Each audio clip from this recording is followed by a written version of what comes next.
In this video, I'll guide you through how to manage custom objects in HubSpot. We'll go from creating a brand new custom object to naming it properly and then adding the properties you need so it actually works for your business.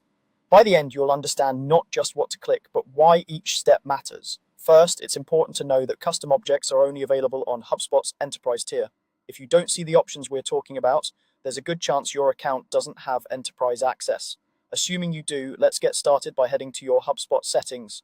From your main HubSpot dashboard, look toward the top right corner and click on the settings icon.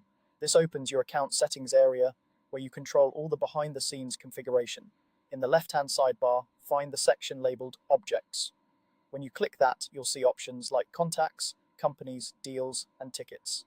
In that same area, look for Custom Objects and select it. This is where you actually create your new custom object. You should see an option to create a custom object. Click that to begin the setup.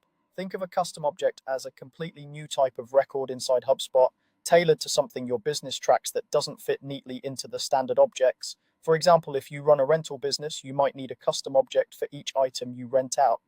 Next, you'll define the name of your custom object. HubSpot will ask for two labels, a singular label and a plural label. The singular label is how one record will be described, and the plural label is how a list of those records will appear. For instance, if your business tracks individual rentals, your singular label might be rental and your plural label rentals. This way, when you look at one record, HubSpot might say create rental, and when you view a list, it will say all rentals. Take a moment to choose labels that are clear and intuitive for your team. Avoid abbreviations or internal jargon if possible, because these labels will appear throughout HubSpot in menus, filters, and reports. Once your object is named, it's time to make it useful by adding properties. Properties are the fields you'll fill in on each record, like the details on a form. Still within your custom object setup, look for the tab or section labeled Properties and click it. Here, you can create the custom fields that matter for your object. For example, for a rental object, you might create a property called Price to store the rental cost and another called Serial Number to store an ID or tracking code for each item.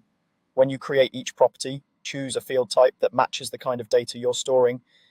Numbers are best for prices or counts, single line text for things like serial numbers, and drop downs or checkboxes for predefined choices. Taking a bit of time to choose the right type now will make your data cleaner and reporting much easier later. As you add properties, think about what your sales, service, or operations teams actually need to see at a glance. You can always come back and add more properties later, but starting with the essentials keeps your records simple and easy to use. Once your properties are set, your custom object is ready to go. You've created the object, given it clear names, and added the key fields that will store your data. From here, you can start creating records, associating them with contacts or companies, and using them in lists and reports to better reflect how your business really works.